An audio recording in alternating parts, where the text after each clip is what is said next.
predominantly about the emergency. So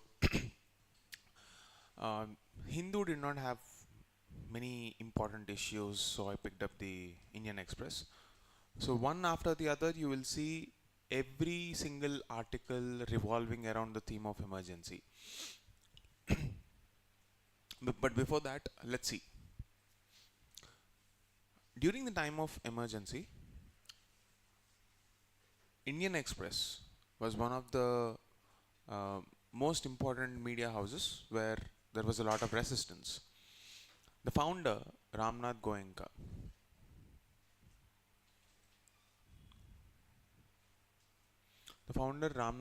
he remained as a very important force as a bulwark against this kind of non-democratic oppression that was happening in 1975.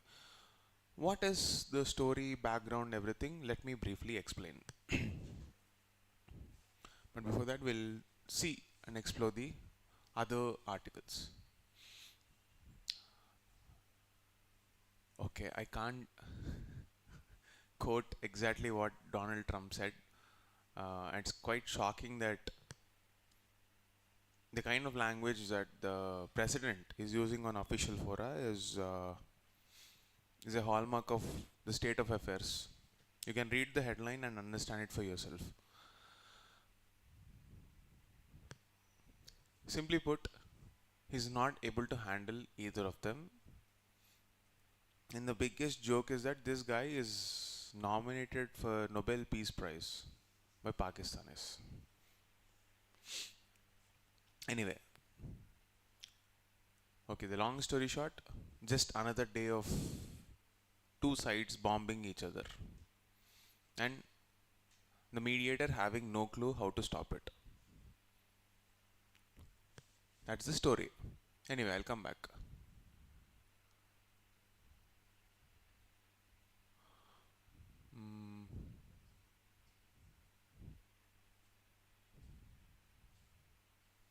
Is there anything else that you should be knowing? 1 second.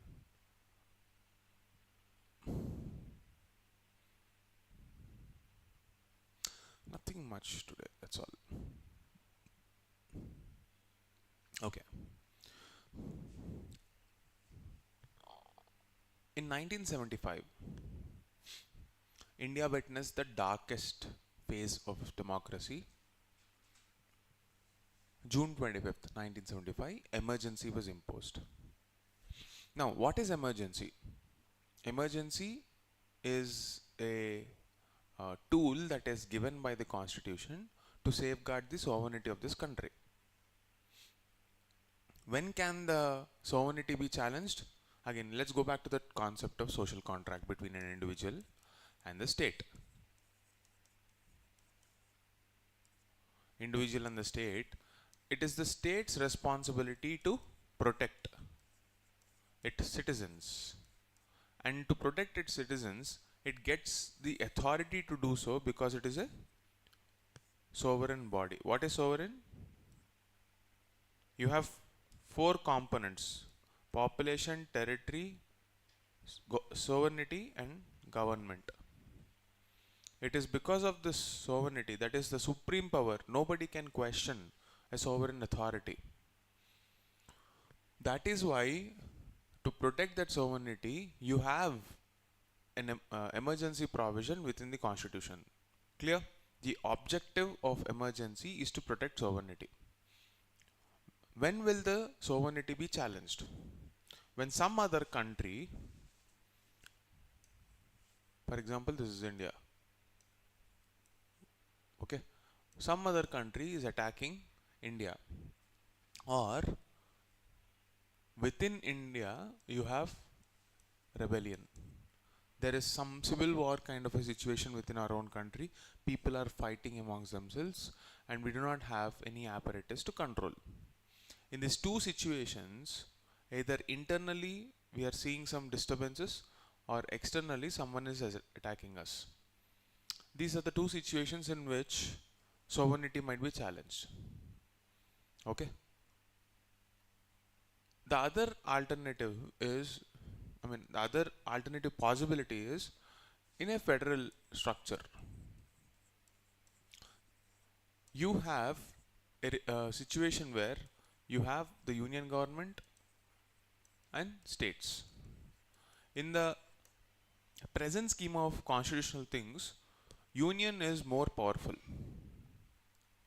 When that balance is tilted, when the constitutional machinery is failing at the state level, it is the responsibility of the union to safeguard the people in that state. The design of the constitution is given in Article 1. India, that is union of states. So even then sovereignty is challenged, so emergency provisions will kick in, but in a different way.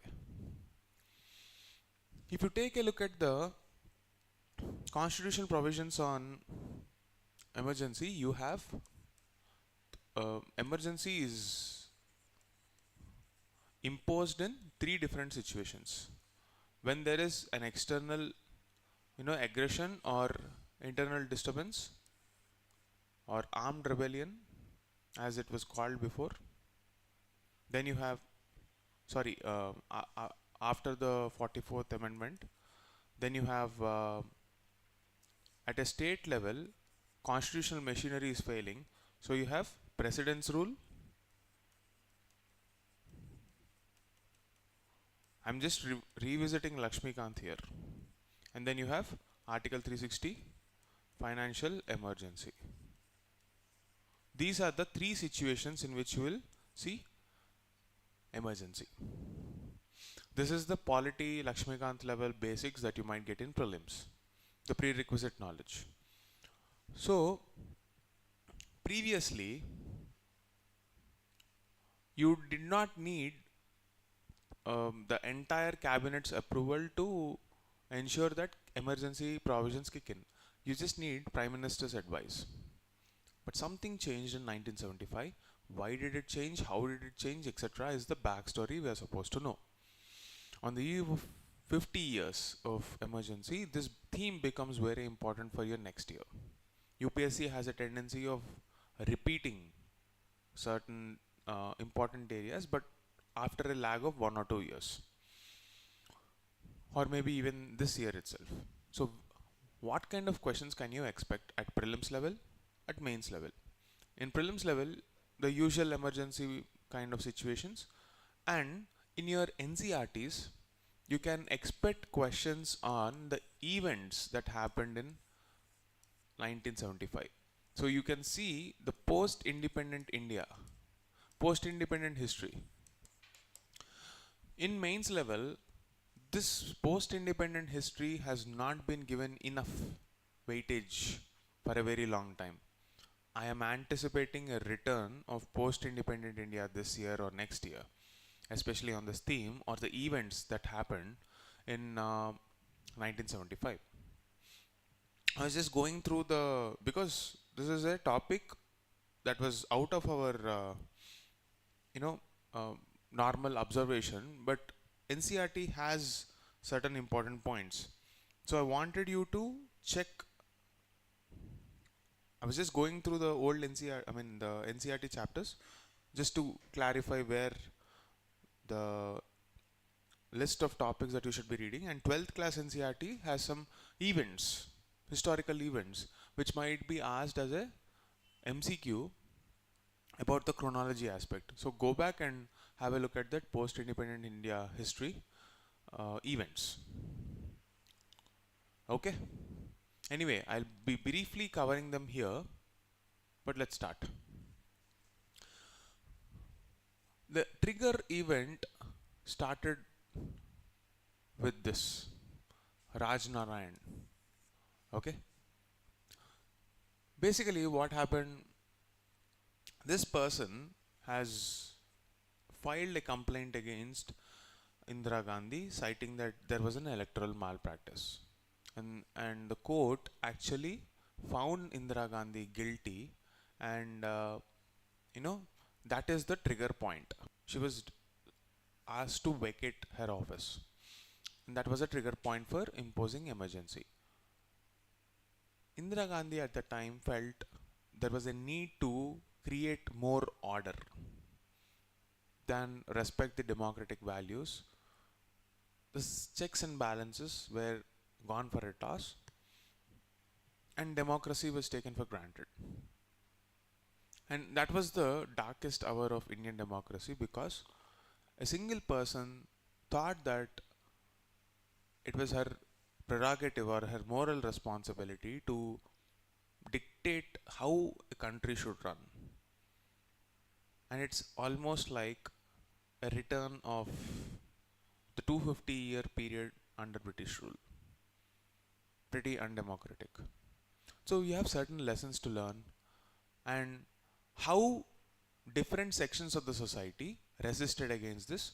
You will get questions at post-independent level history, and those events give you some political or constitutional principles to be incorporated into our constitution.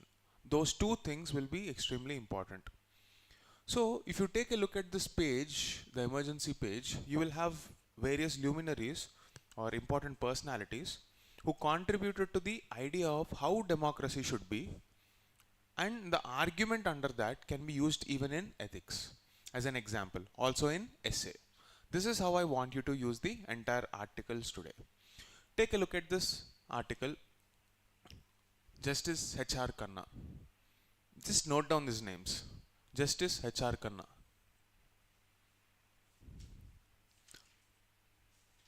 Mr. Raj Narayan.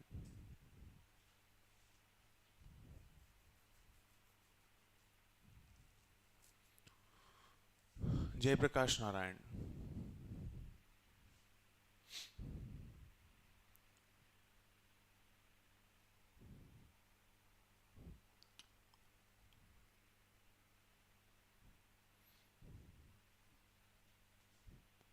Important personalities during this time. President Fakhruddin Ali Ahmad.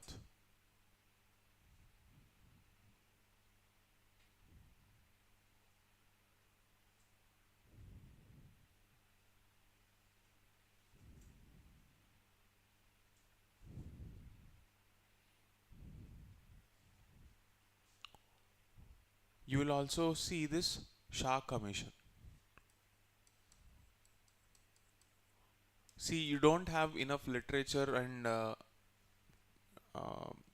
but notes on this topic of emergency. So this newspaper articles are extremely important for you to collate them. Hindu did not cover them properly. Indian Express was at the center of this heat. At one point, okay, you can even take the role of media during this emergency era. So this whole story is about how democracy was getting eroded and how different stakeholders, political parties, social activists, media,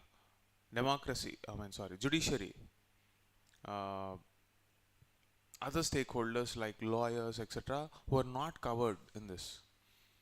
How all of them came together to protect the legacy of democracy when something was going wrong. What happened after the 2 years of emergency? The Constitutional Amendment Act 44.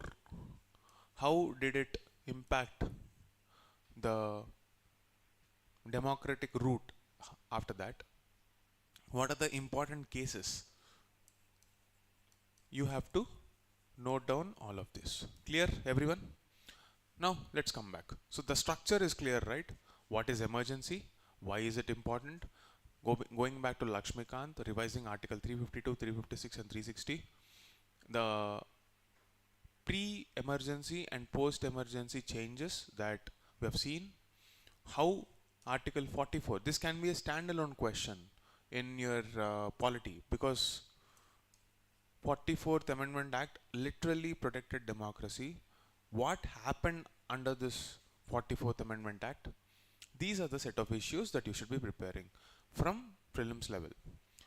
When it comes to the mains level, the important personalities during this era, their contribution from post-independent India standpoint, from ethics standpoint, from essay standpoint. 3 different takeaways. Okay, clear?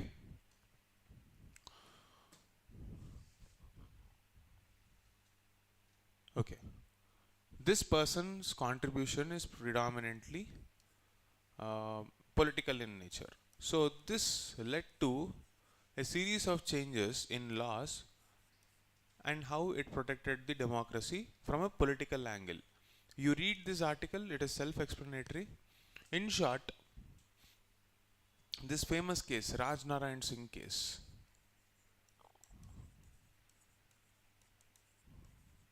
how did it impact democracy? This is the first takeaway.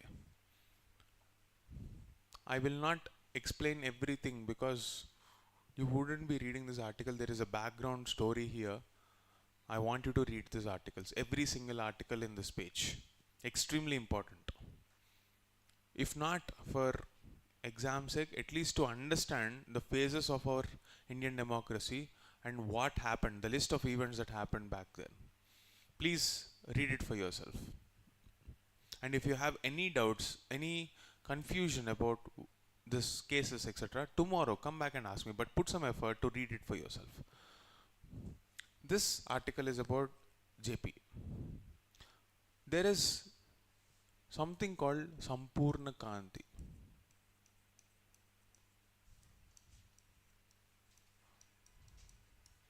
Sampurna Kranti. Sampurna Kranti is about a total revolution. I mean, literally translating, it is total revolution, where JP, who is a socialist, who believed that state-led social transformation should lead the democracy, inspired section of students from northern part of the country to rebel, or not exactly rebel as in the violent form of rebel, but to question the undemocratic ways in which the government is functioning. There was rampant corruption, high inflation, there were no jobs. All the macroeconomic indicators were going for a toss. This is the period where India was going at a so-called Hindu rate of growth. Meaning, it is somewhere around 3 to 4%. 3 to 4% of GDP growth was just not enough to sustain the aspirations of the people. And it is in this background, this total revolution, where it is not just a demand for all these economic problems to be solved, but also talking about the importance of dissent as a moral philosophy that drove the principles of constitution forward. Total revolution was predominantly in the political sense and the moral sense about Article 19's importance and 21's importance. During the time of emergency, right to life and liberty, that was also being taken away. And this was the major contention, like you were indiscriminately taken away, even writs, constitutional writs like Article 32, where you have something called habeas corpus. Even those kind of writs are not being respected. And it is in this situation you will have to know the importance of H.R. Khanna, who was also thinking on the similar lines of JP. What happened? There is a very famous case called ADM Jabalpur. ADM Jabalpur case. In this case, he was a judge who dissented. Who dissented means who disagreed with the judgment of the bench, and clearly on record went on to say that this is not how it is supposed to be. This is not how you take away the rights and liberties, even in a situation like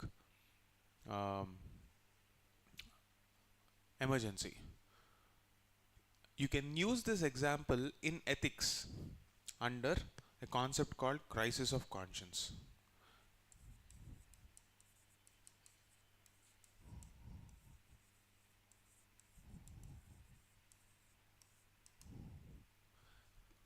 What is conscience?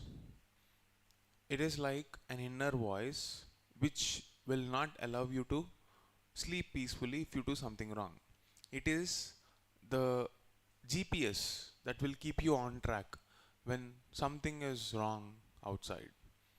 Okay, it is your guiding force for behaving ethically. You can use ADM Jabalpur case and Justice H.R. Khanna, who even gave up his chance to, because it costed him his chance to become a Chief Justice. He chose what is right over his position, and today his legacy lives on. We remember who is Justice H.R. Khanna, but we don't probably remember who is the Chief Justice at that time. There is a reason. In short term, we may lose a lot of things when you are being righteous or moral, but you leave on a legacy for generations to come. And this is what you should be reading from Justice H.R. Khanna's case here, the ADM Jabalpur case. The role of journalists.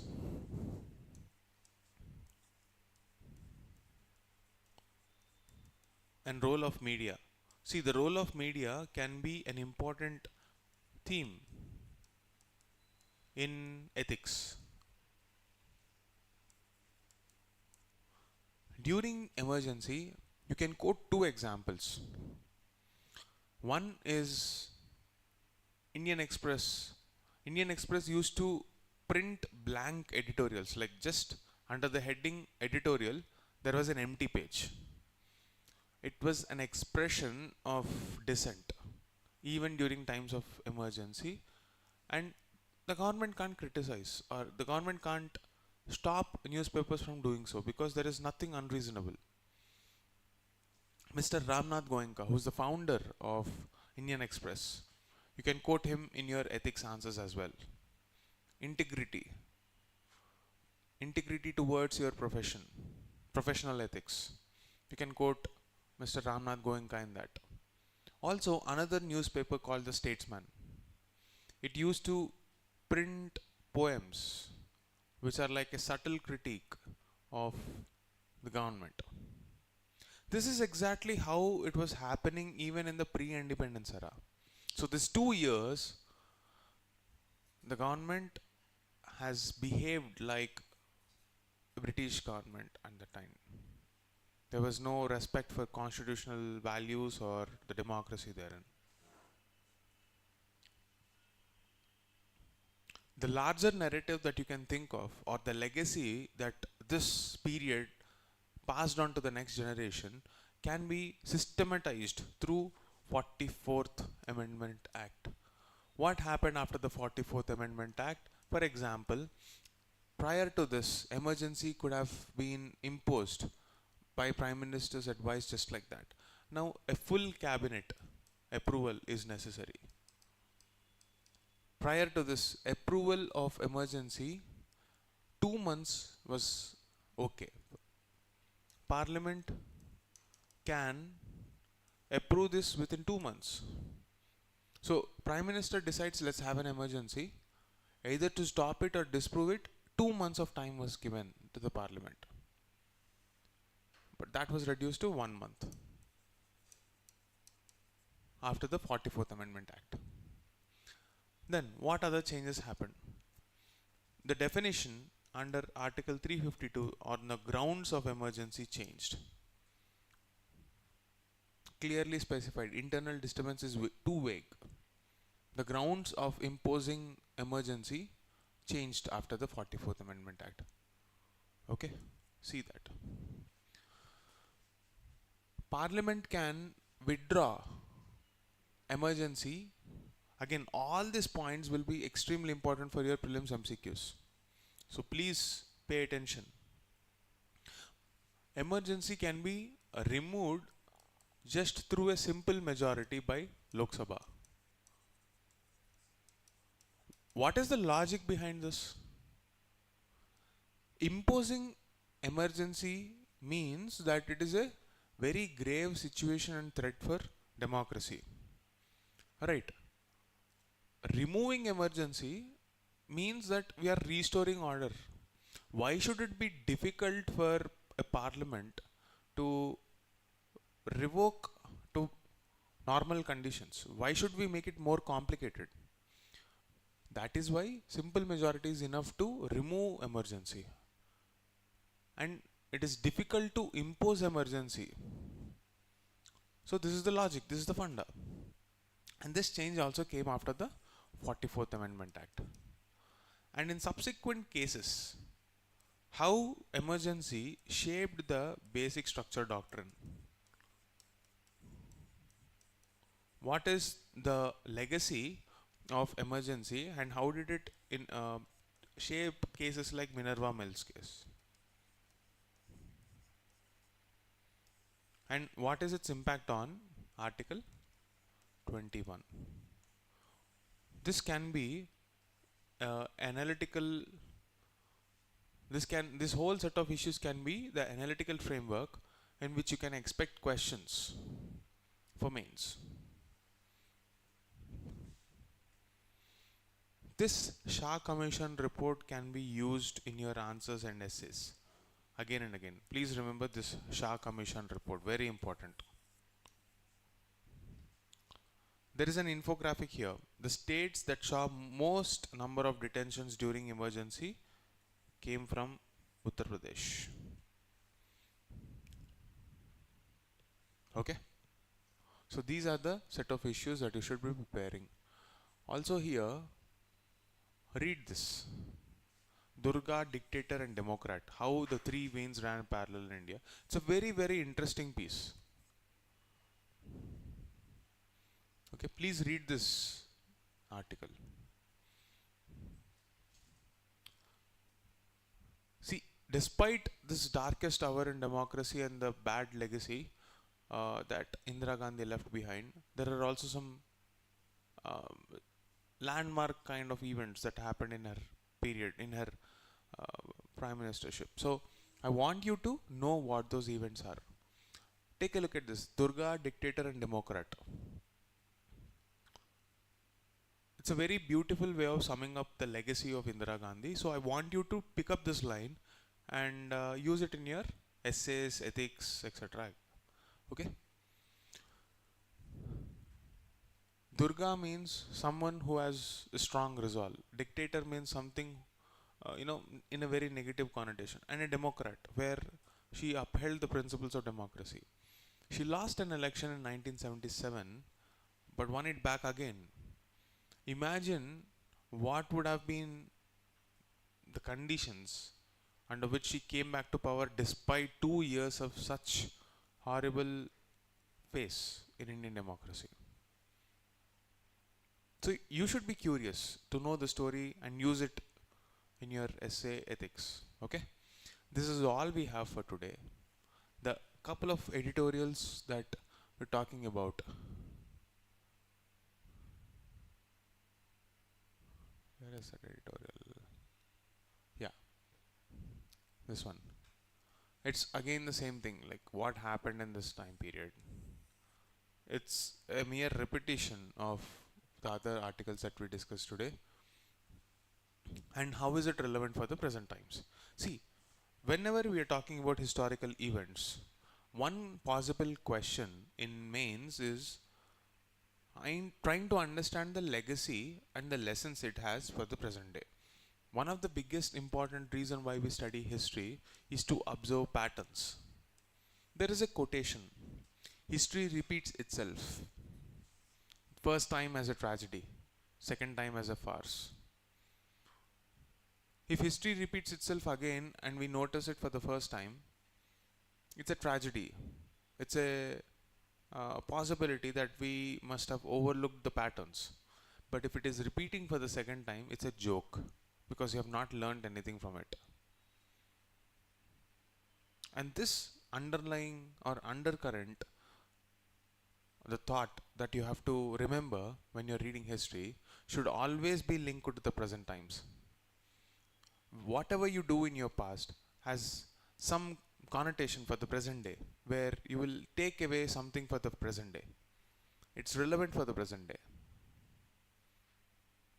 What are the lessons that emergency taught us From a political angle, from a civil society angle, from journalism angle, each stakeholder in the emergency period had a lesson to take forward on how they should be contributing to the idea of democracy. Look at this article from that lens. Okay, that's it for today. Please go back and read these articles. Very important. The overall theme of emergency. Okay, chalo.